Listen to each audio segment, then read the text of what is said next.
Queridos, que a graça do Senhor venha repousar sobre sua vida nesta noite, que a palavra do Senhor venha alimentar a sua alma, o seu coração, e que toda a sua vida esteja diante do Senhor, e que o Senhor venha falar contigo, tratar com a sua vida nesta noite, te alimentar com a palavra dele, que é viva e eficaz. Vamos orar mais uma vez ao Senhor, suplicando a Ele que fale conosco, os irmãos também que estão em casa, que o Senhor venha fazer essa grande obra em seus corações, em nome de Jesus. Pai Celestial, graças te rendemos. Nós podemos louvar o teu nome, podemos entregar ao Senhor, ó Deus, como adoração os nossos dízimos e ofertas.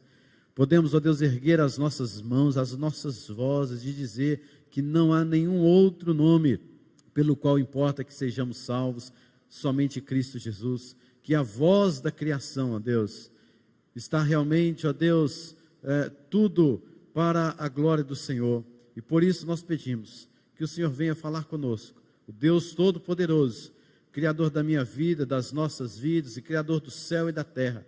Venha até nós com o teu Espírito, fale por meio da tua palavra, em nome de Jesus, amém, Senhor. Meus irmãos, eu quero tratar com os irmãos nesta noite algo que realmente Deus tem tocado em meu coração, sobre os fundamentos de uma alegria única e permanente. Abra sua Bíblia comigo em Filipenses capítulo de número 1, nós faremos a leitura dos versículos 12 até o versículo de número 26, mesmo assentados como estamos, eu farei a leitura destes versículos, e os irmãos, desde já, estejam com seus corações abertos, suas mentes abertas para compreendermos a palavra do Senhor, através desta leitura. Filipenses capítulo de número 1, versículos 12 até o versículo de número 26. Vamos falar sobre os fundamentos da alegria permanente. Paulo dizendo: quero ainda, irmãos, cientificar-vos de que as coisas que me aconteceram têm antes contribuído para o progresso do Evangelho, de maneira que as minhas cadeias em Cristo se tornaram conhecidas de toda a guarda pretoriana e de todos os demais. E a maioria dos irmãos, estimulados no Senhor por minhas algemas, ousam falar com mais desassombro a palavra de Deus. Alguns efetivamente proclamam a Cristo por inveja e porfia, outros, porém, o fazem de boa vontade. Estes, por amor, sabendo que estou incumbido da defesa do Evangelho. Aqueles, contudo, pregam a Cristo por discórdia, insinceramente, julgando suscitar tribulação às minhas cadeias. Todavia, que importa? Uma vez que Cristo, de qualquer modo, está sendo pregado, quer por pretexto, quer por verdade, também com isto me regozijo, sim, sempre me regozijarei. Porque eu estou bem certo de que isto mesmo, pela vossa súplica e pela provisão do Espírito de Jesus Cristo, me redundará em libertação, segundo a minha ardente expectativa e esperança, de que em nada serei envergonhado. Antes, com toda a ousadia, como sempre, também agora, será Cristo engrandecido no meu corpo, quer pela vida, quer pela morte. Porquanto para mim o viver é Cristo e o morrer é lucro. Entretanto, se o viver na carne traz fruto para o meu trabalho, já não sei o que hei de escolher. Ora, de um e outro lado estou constrangido, tendo desejo de partir e estar com Cristo, o que é incomparavelmente melhor. Mas por vossa causa é mais necessário permanecer na carne. E convencido disto, estou certo de que ficarei e permanecerei com todos vós para o progresso e gozo da fé, a fim de que aumente, quanto a mim, o motivo de vos gloriardes em Cristo Jesus, pela minha presença de novo convosco. Amém. Nós falaremos então, queridos, os fundamentos da alegria permanente. Você viu Paulo se regozijando aqui em algum momento? Viu, não viu? Você vê Paulo a todo instante alegre. Esta é a chamada carta da alegria. Esta é a chamada carta do prazer em Deus, em Cristo. Paulo diz: Regozijai-vos no Senhor, alegrai-vos no Senhor, regozijai-vos sempre. Paulo está sempre colocando a sua alegria, expondo a sua alegria em toda esta carta, juntamente com os irmãos, os filipenses. Meus queridos, parecem às vezes soar estranho, mas hoje a gente vê muitas igrejas, até mesmo coaches, né? Assim são chamados hoje, que pregam aqueles sermões ou estudos triunfalistas, somente de vitórias, até mesmo dizendo em como fugir dos problemas, das dificuldades, se livrar dos sofrimentos, ou até mesmo chegam a afirmar que quem tem Cristo no coração, uma vez convertido, não passa mais pelo sofrimento, não tem mais o caminho das dificuldades, e mesmo que elas virem até sobre nós, isso é uma coisa do diabo, isso é o diabo tentando destruir a sua vida, e que você não pode aceitar esse tipo de sofrimento, que você tem que repreender, você tem que determinar, e você não pode aceitar.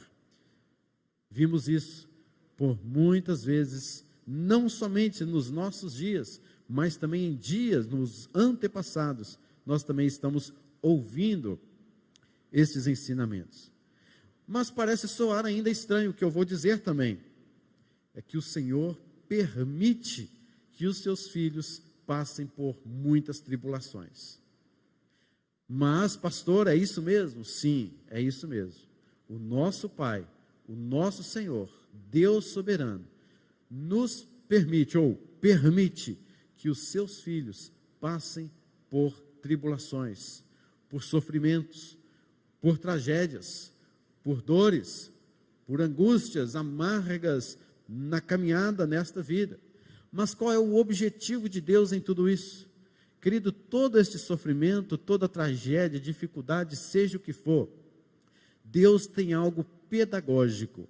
O objetivo de Deus, como vemos em todas as Escrituras, no que diz respeito àqueles que passaram por tribulações e sofrimento, é aperfeiçoar a fé. É de fato colocar a fé com mais concretude, com uma fé mais profunda, mais enraizada nele. Deus nos concedeu fé, isso é um dom de Deus. Mas como que Deus aprimora essa fé que Ele colocou em nós, nele? Através do sofrimento, através das dores.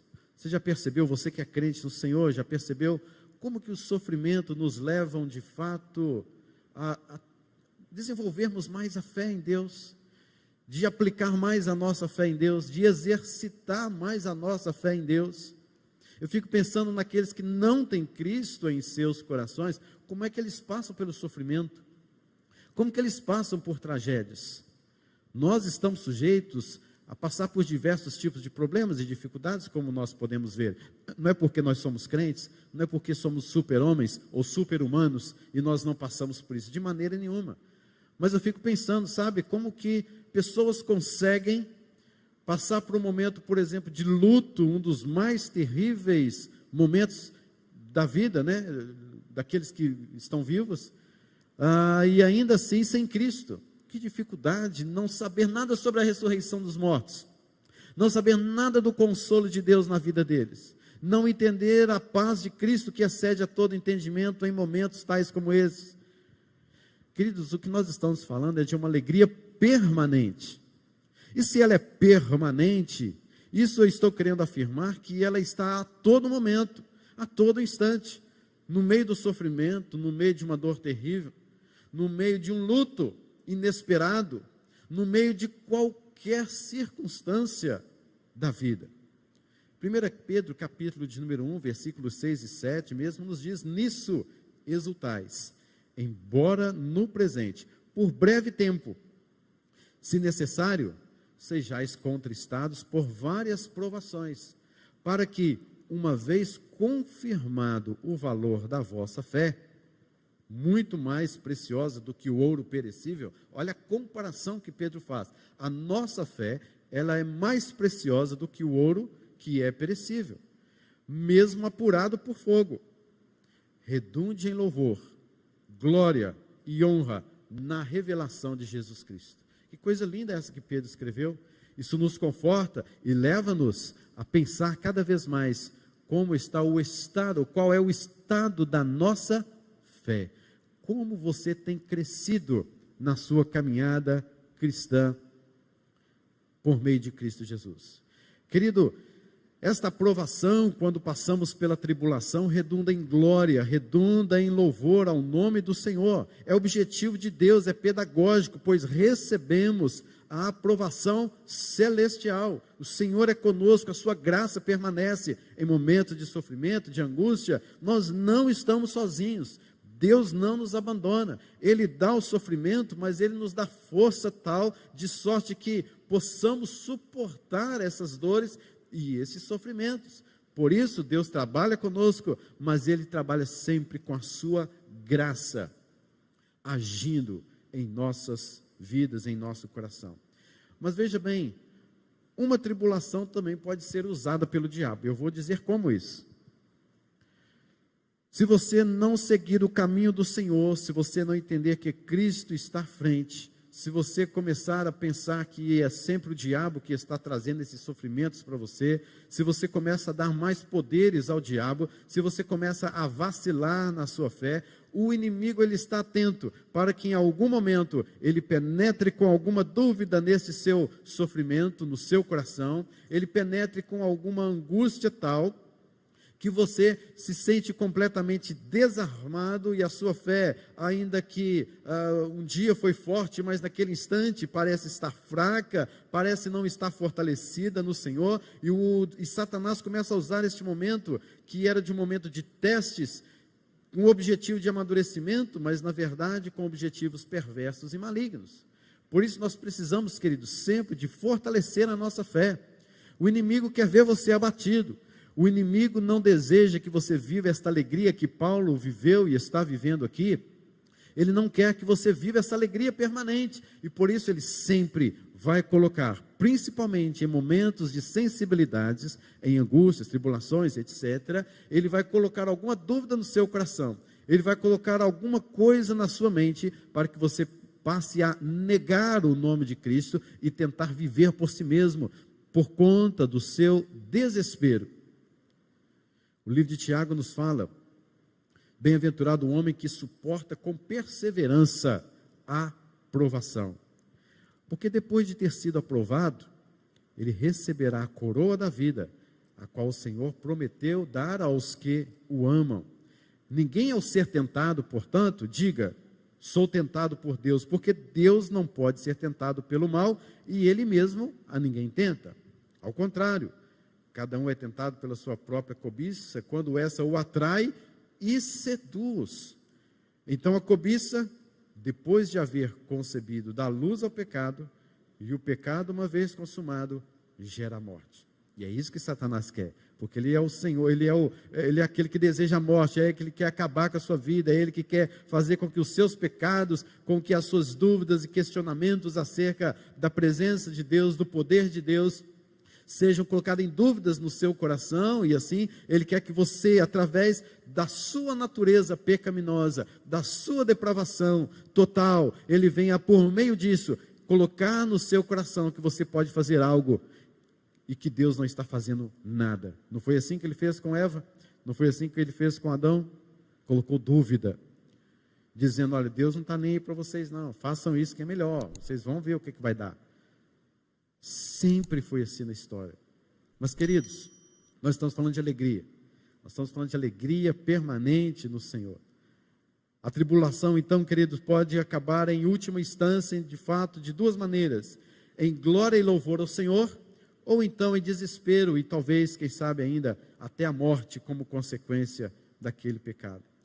Paulo enfrentou sucessivas tribulações. Este texto nos mostra mesmo grandes sofrimentos de Paulo nas suas prisões. Paulo não foi preso uma vez só, Paulo foi preso em Cesareia, Paulo foi preso em alguns outros lugares e por fim agora em Roma.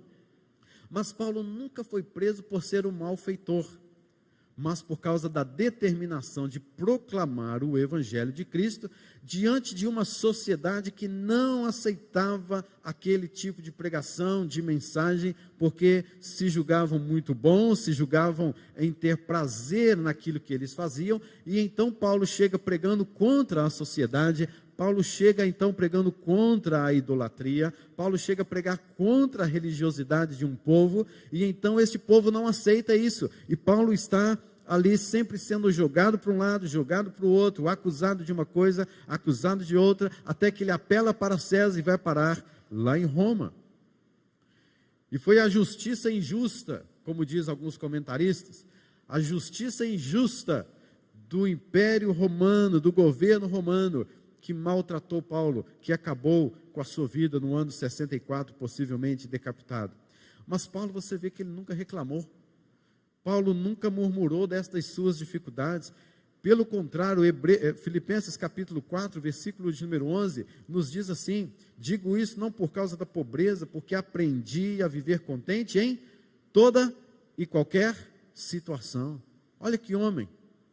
Aprendi a viver contente em toda e qualquer situação, alegria permanente no apóstolo Paulo, mesmo em meio a açoites que sofreu na própria cidade de Filipos, mesmo em meio a perseguições em Tessalônica, que atiraram tanta pedra em Paulo, que o deram como morto e o jogaram para fora da cidade. Isso aí não presta mais não, morreu.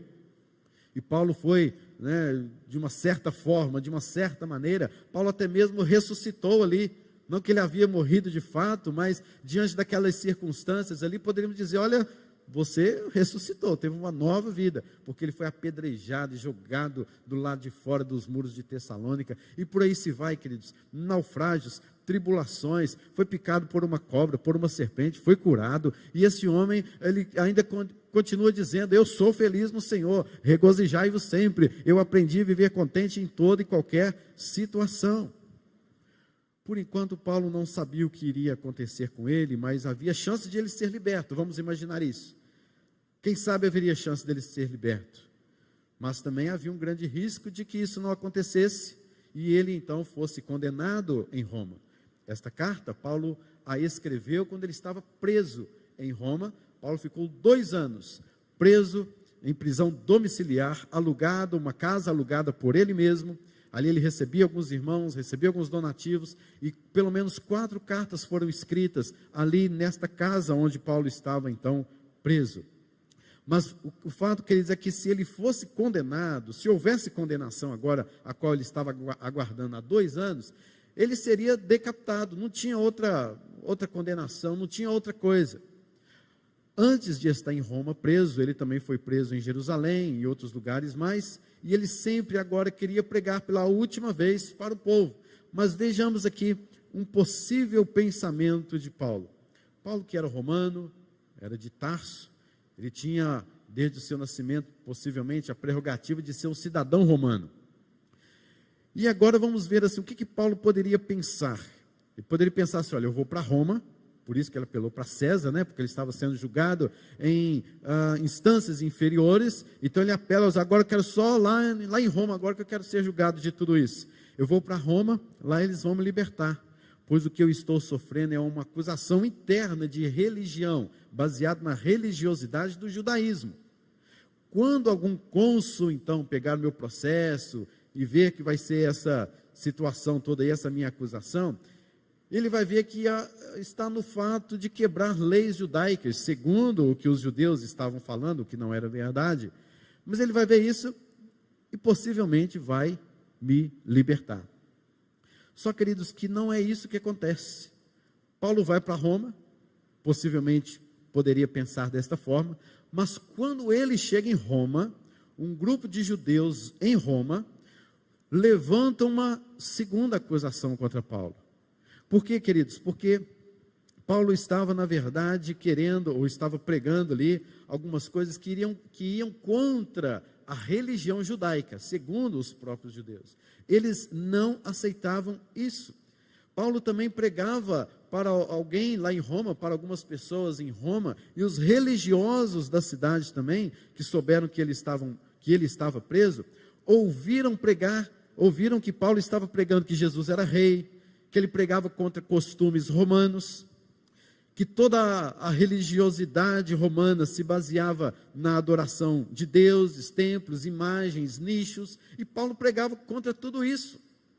Então os romanos não podiam mesmo aceitar este homem lá não. Então quando Paulo foi para Roma, Lá ele recebe esta segunda acusação, e então esses homens também, tanto os judeus de Roma, quanto também religiosos em Roma, fizeram nova acusação contra Paulo, baseado não somente na lei judaica, mas agora também baseado na legislação romana. Porque quem é Deus para os romanos? César. Quem é divino para os romanos? A própria Roma. Então agora Paulo está sendo acusado de ter pregado contra a idolatria, contra um Deus, contra um Senhor, e Paulo está frito. Não tem o que fazer não. Não tem mais o que fazer. Aquele negócio estava complicado para Paulo. Vemos lá na cidade de Éfeso, Demétrios, que levantou uma grande acusação contra o apóstolo Paulo, e a partir daí começam, a levantar tantas outras acusações, até prisão.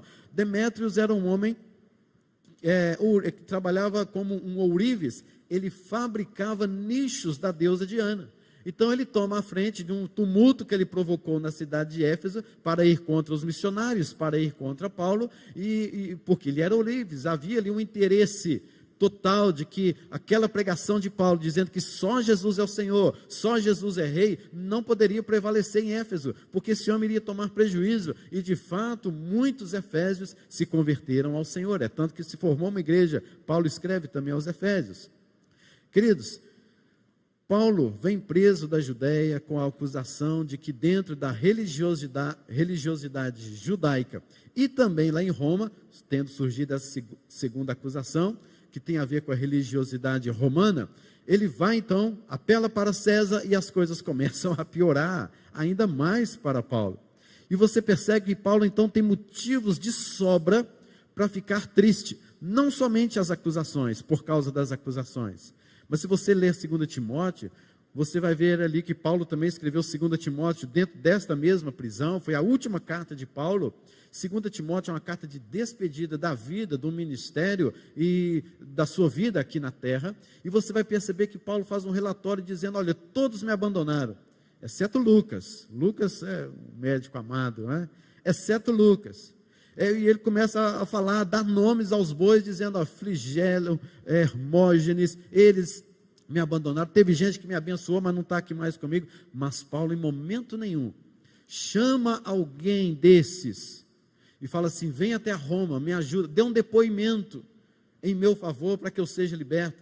Paulo estava descansando em Deus de uma forma alegre. E ainda, queridos, que todos o abandonaram. Por que todos o abandonaram? Porque eles tinham medo de ser presos também. Se Paulo está pregando isso, eu estou pregando a mesma coisa de Paulo, eu vou ser preso também. Por isso que Paulo escreve a Timóteo, não envergonhes do evangelho.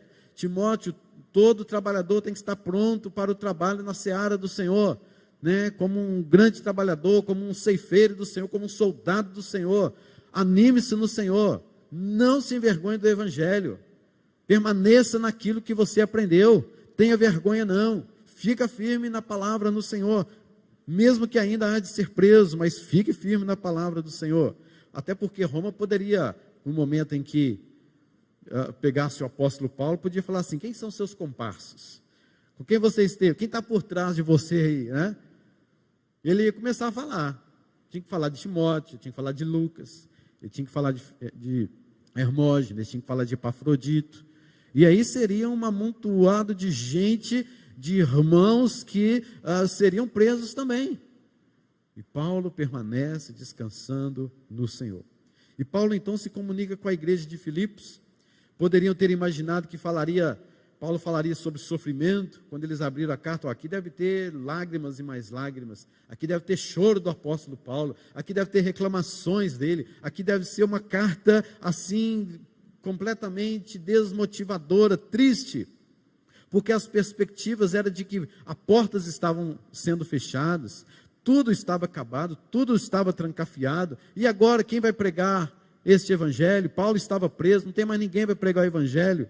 Mas quando eles abrem a carta, que eles leem o capítulo de número 1, o versículo de número 12, eles leem assim, quero ainda, irmãos, cientificar-vos, que vocês ao lerem, vocês gravem isso na sua mente, vocês gravem nos seus corações, para nunca se esquecerem, cientificar-vos, de que as coisas que me aconteceram, tem antes contribuído para o progresso do Evangelho. Meus irmãos, que visão desse Paulo! Como assim as coisas estão contribuindo para a mensagem do Evangelho? Queridos, o segredo da alegria, que não desaparece, mas que é permanente diante das incertezas da vida, se baseia numa coisa: a certeza de que Deus sempre está agindo para o seu bem, para o nosso bem. Ainda que em meio às tribulações, ainda que em meio a provações e provocações tais como essas que Paulo passou, ainda que diante de açoites, de vergões, ainda que diante de apedrejamento, ainda que a sua vida seja considerada como alguém que morreu para a vida, está terrivelmente abatido, abalado, alguém que perdeu o sentido da vida, ainda assim, queridos, pode ter certeza que diante das tribulações da vida, Deus sempre está agindo para o bem, que todas as coisas cooperam para o bem daqueles que amam a Deus. Deus sempre está fazendo um bem, mesmo através de conhecimentos ou de acontecimentos maus, de situações duras, porque Deus é bom essencialmente. Paulo está dizendo nessa carta: quero que vocês saibam que tudo que me aconteceu não está atrapalhando o progresso do Evangelho, nada está atrapalhando. Queridos, a palavra de Deus, ela não está fechada, ela não está trancafiada. Lembra aí da hashtag que vivemos nestes últimos meses? Hashtag fica em casa, não é um negócio assim? Mas a Bíblia não. Você percebeu que mesmo que ficamos em casa, isolados, sem ver muitas pessoas, com saudades de um relacionamento social, mas a palavra de Deus, ela não ficou trancafiada, a palavra de Deus não ficou presa, pelo contrário, a palavra de Deus se difundiu ainda mais, porque mesmo que apesar de todas as provações que passamos, mas a palavra do Senhor continuou permanente, mesmo as tribulações que Paulo passou, preso, trancafiado ali naquela casa em Roma, mesmo assim, Deus levantou pessoas, homens, e a sua palavra não deixou de ser pregada em todos os lugares, em todos os tempos e em todo aquele mundo. A palavra do Senhor é viva e eficaz e continua cumprindo o seu trabalho, a sua missão. Paulo poderia ter pensado assim: eu estou preso, mas eu estou tendo a oportunidade de fazer o que não faria se estivesse solto. Veja o versículo de número 3. De maneira que as minhas cadeias, eu estou preso, mas as minhas cadeias em Cristo se tornaram conhecidas de toda a guarda pretoriana e de todos os demais. Isso não aconteceria se Paulo não tivesse sido preso. Lá em Filipos, o carcereiro não teria se convertido, lógico que eu estou falando humanamente dizendo, não teria se convertido se o apóstolo Paulo não tivesse sido preso. Aquela mulher jovem adivinhadora, ela não teria sido curada se um dia Paulo passou pelas provações ali de chegada até a Macedônia. Então, queridos, perceba que ainda que tenhamos visto coisas coisas más nas nossas vidas, mas tudo coopera para o bem daqueles que amam a Deus. E você não vê aqui Paulo, o apóstolo Paulo, murmurando, mas regozijando-se no Senhor e dizendo ainda para a igreja: regozijai-vos sempre no Senhor, alegrai-vos sempre no Senhor. Primeira vez que Paulo pregou em Filipos, ele foi preso. E foi graças a esta prisão que muitas coisas ali aconteceram, e hoje tem uma igreja, e foi a igreja que ele chamou a coroa da sua alegria. Foi a igreja, esta igreja que o sustentou. Mesmo naquelas provações, esta igreja, querido, só passou por maus pedaços. Só. Desde que Paulo pisou o seu pé ali em Filipos, foi só problemas, dificuldades, perseguições, maus tratos e mortes. Paulo saiu, os irmãos continuaram. É tanto que Paulo, mais à frente, ele manda Timóteo: não, olha, volta lá, para ver como é que está o povo, porque eu estou preocupado com aquele povo lá. Timóteo volta para lá, para depois trazer um relatório para Paulo. E Paulo fica extremamente angustiado, até que Timóteo chegou com boas notícias acerca daqueles irmãos, que a fé deles estava operante, eficaz, e Paulo se alegra e diz: agora eu vivo no Senhor. Então, queridos, perceba que as provações vieram, os maus tratos vieram, Os vergalhões ficaram marcados para sempre no corpo daquele homem e daqueles missionários. Mas tudo isso cooperou para o bem. E Paulo nunca perdeu a sua alegria no Senhor. Porque assim como Neemias, a alegria do Senhor é a nossa força. Queridos, versículos 14 a 18, Paulo está dizendo que tem ainda mais um efeito benéfico. Diz assim: e a maioria dos irmãos, estimulados no Senhor quando veem as minhas algemas, ousam falar com mais desassombro ainda a palavra de Deus. Coisa linda. Algumas pessoas não se intimidaram, como foi o caso de Timóteo, assim, Timóteo ficou meio balançado, como foi o caso de outros que o abandonaram perante essa prisão.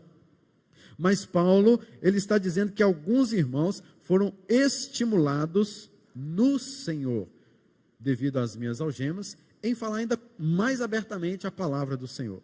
Agora Paulo fala aqui de um grupo. Alguns, versículo 15, efetivamente, proclamam a Cristo por inveja e porfia. Outros, porém, o fazem de boa vontade, estes por amor, sabendo que estou incumbido da defesa do Evangelho. Aqueles, contudo, pregam a Cristo por discórdia, insinceramente, julgando suscitar tribulação às minhas cadeias. Todavia, que importa? Uma vez que Cristo de qualquer modo está sendo pregado, quer por pretexto, quer por verdade, também com isso me regozijo. Sim, sempre me regozijarei. Paulo está dizendo assim: eu não vou esquentar a cabeça com ninguém que está aí falando uma verdade, mesmo que por motivos errados, mesmo que com uma motivação errada. Paulo está dizendo, queridos, que houve algo mais benéfico. Ele foi preso, mas alguns irmãos ali de Roma, sabendo que Paulo estava ali, ele estava ali preso, trancafiado, eles pregavam com desassombro a palavra de Deus. Afinal, era Paulo quem pregava, mas agora ele não podia mais. Mas nem por isso o evangelho estava trancado e fechado. Agora era eles que estavam fazendo. Deus, querido, ele sempre levanta outras formas, outros meios, outras pessoas que você nem imagina, outras circunstâncias para abençoar a sua vida e para que o evangelho seja anunciado. Deus sempre levanta circunstâncias, pessoas, meios, instrumentalidades para abençoar a sua vida, porque tudo coopera para o bem daqueles que amam a Deus. O versículo de número 15 ao versículo 17 tem duas explicações. A primeira explicação é que diante das suas algemas, alguns se comunicavam dizendo o porquê, o motivo pelo qual Paulo foi preso. Paulo diz assim, que alguns efetivamente proclamam a Cristo por inveja e porfia. Outros, porém, o fazem de boa vontade. São dois grupos. Esses por amor, sabendo que estou incumbido da defesa do Evangelho. Aqueles pregam a Cristo por discórdia e sinceramente, julgando suscitar tribulação às minhas cadeias. Como assim eles estavam pregando o Evangelho? A primeira explicação para isso era que havia muitas pessoas que discordavam objetivamente do apóstolo Paulo. Mas quando alguém perguntava para ele assim, o que aconteceu, esse Paulo está pregando aí, vocês o maltrataram, o prenderam, qual o motivo que vocês o prenderam? A resposta dessa pessoa era, sabe o que é? É que Paulo está pregando que Jesus é rei, que ele nasceu lá em Belém, que ele viveu, fez muitos milagres, curou muita gente, que ele morreu, ao terceiro dia ele ressuscitou dentre os mortos, acredita nisso? E depois ele foi 40 dias em ascensão ao céu, e ele está vivo lá, sentado à direita de Deus Pai Todo-Poderoso, de onde já de vir para julgar os vivos e os mortos. O que essa pessoa acabou de fazer? Pregou o Evangelho, mesmo discordando de Paulo, e mesmo acusando de Paulo. Então, indiretamente, eles estavam pregando o Evangelho, mesmo com a motivação errada, e é isso que a gente vê aqui nesse texto. Por isso que Paulo está falando, pregam a Cristo por discórdia, pregam a Cristo insinceramente, julgando suscitar mais tribulações ainda, né, às minhas cadeias. A segunda explicação para este texto, querido, é que aparentemente um grupo em Roma se viu ameaçado por causa dessas pregações de Paulo e por causa da prisão de Paulo. Então eles pensaram assim, vamos fazer o seguinte, nós vamos competir com o apóstolo Paulo, Nós vamos pregar este evangelho de uma forma que nós nunca pregamos, só para desmentir muita coisa que Paulo está falando, e vamos encher a nossa igreja, e vamos mesmo pregar este evangelho, e vamos fazer com que Paulo seja descarado, achando que é só ele que pode fazer isso, ele está preso lá, agora nós vamos mostrar para todo mundo que não é só ele não, somos nós também. Porfia, e sinceramente, motivação errada. Mas o que Paulo diz no versículo de número 18? Paulo diz assim: todavia o que me importa? Uma vez que Cristo de qualquer modo está sendo pregado, não vou esquentar a cabeça com esse povo. Eu não vou viver martirizando-me e me amargurando por causa de atos maus de pessoas. De alguma forma, Cristo está sendo pregado. Paulo sempre condenou pregação errada. Sempre. Mas o que nós vemos aqui, a pregação não está errada. O que está errado era o pregador, que tinha a sua motivação errada, mas Paulo estava condenando exatamente estes pregadores insinceros, pregadores que praticavam a porfia, a divisão. Mas agora a gente percebe que um pregador mau, mas usando o evangelho correto, Deus até pode usar. Isso não é uma regra de fé, não é uma regra que vai acontecer. Paulo está aqui falando algo que aconteceu com ele e que ele está julgando que Cristo está sendo pregado. Então, queridos, o que nós vemos aqui, então, em segundo lugar, é que devemos nos alegrar em ver o evangelho sendo pregado mesmo perante acusações e perseguições deste mundo. O problema nosso, queridos, é que a nossa alegria está baseada em outras coisas. A nossa alegria está baseada em coisas deste mundo, em coisas passageiras, em coisas que não nos conduz verdadeiramente a uma alegria perene. E a gente vê o evangelho sendo pregado, vidas sendo transformadas, a gente vê experiências de missionários, a gente vê experiências de evangelistas, de pastores, a gente percebe um monte de coisa, a gente não se alegra tanto. O que Paulo está dizendo aqui é: eu estou feliz demais, porque o evangelho está sendo testemunhado, e é isso que me fortalece, é isso que me traz alegria, é isso que me traz prazer. E o cristão, ele deve sempre se alegrar, quando uma pessoa é convertida, quando 10 milhões de pessoas são convertidas, quando há um missionário pregando lá, e ele traz testemunhos para nós, de que uma pessoa foi salva, num grande projeto que foi feito, e o cristão deve sempre se alegrar nisso. É nisso, queridos, que nós devemos firmar a nossa fé, a nossa alegria, porque você sempre terá uma alegria permanente, porque sempre haverá conversões, porque o evangelho continua agindo, o Espírito Santo de Deus continua agindo nas nossas vidas em todo o momento. Então, queridos, em primeiro lugar, Deus sempre faz o bem, precisamos aprender a ver o bem nas tragédias, nos sofrimentos, nas situações difíceis. Temos que aprender a ver Deus fazendo o bem. Segundo lugar, devemos nos alegrar em ver o evangelho sendo pregado, mesmo perante as acusações e perseguições deste mundo. Como um último ponto nesta noite, queridos, a partir do versículo 19 a 21, porque eu estou certo de que isto mesmo, pela vossa súplica e pela provisão do Espírito de Jesus Cristo, me redundará em libertação, segundo a minha ardente expectativa e esperança de que em nada serei envergonhado.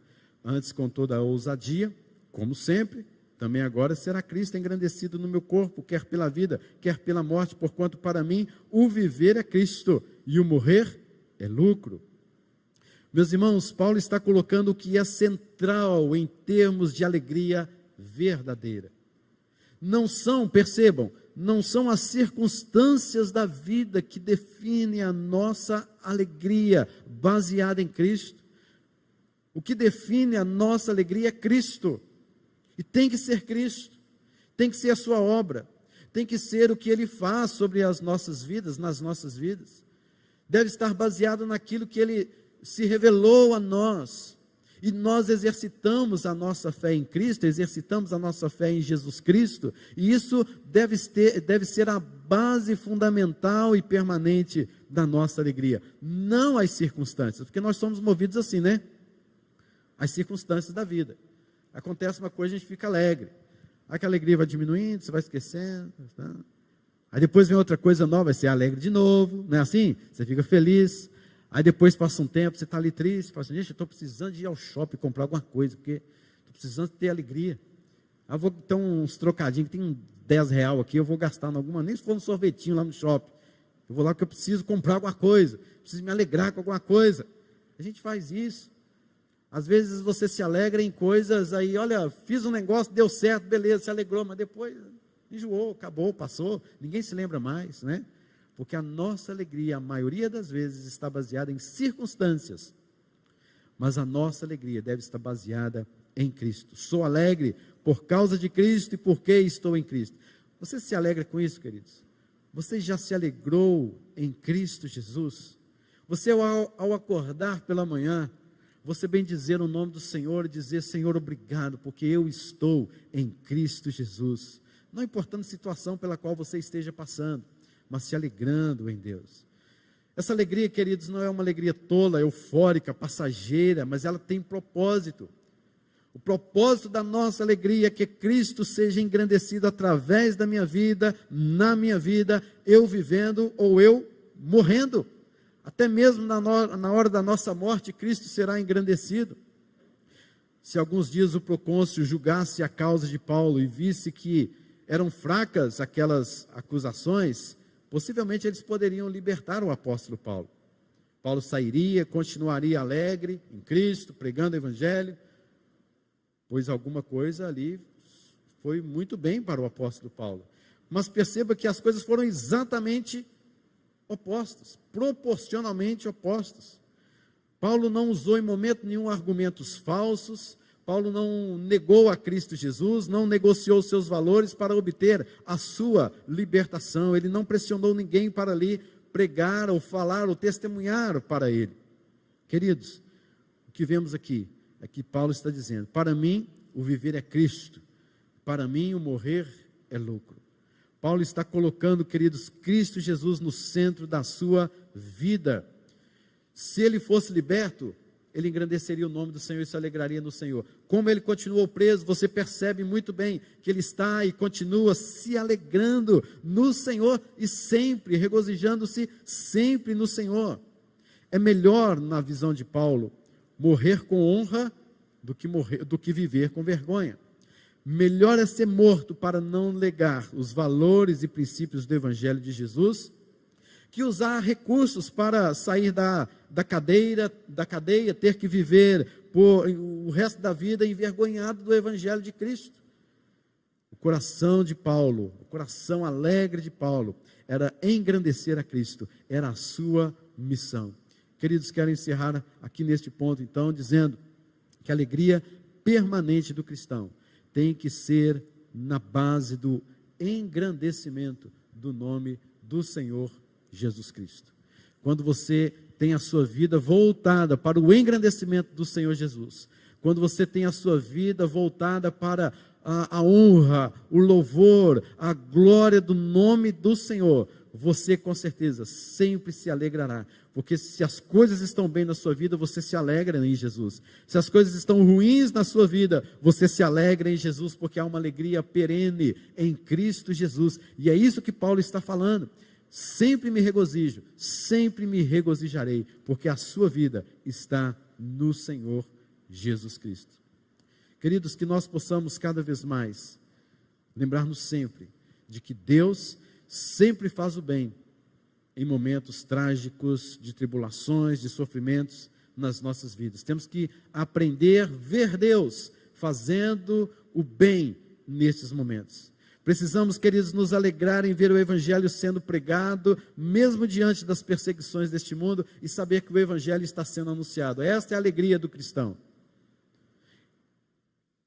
Precisamos entender, queridos, que a alegria permanente do cristão tem a sua base no engrandecimento de Cristo, na vida, durante toda a sua vida e até mesmo na hora da morte. Porque para mim o viver é Cristo, o morrer é lucro. Então a minha vida inteira é para Cristo, somente nele, suficientemente nele. Querido, alegre-se em Deus, seja testemunho de que o Evangelho tem te feito muito bem, porque você descansa em Deus, e sabe que Ele promove o bem em momentos de tribulação.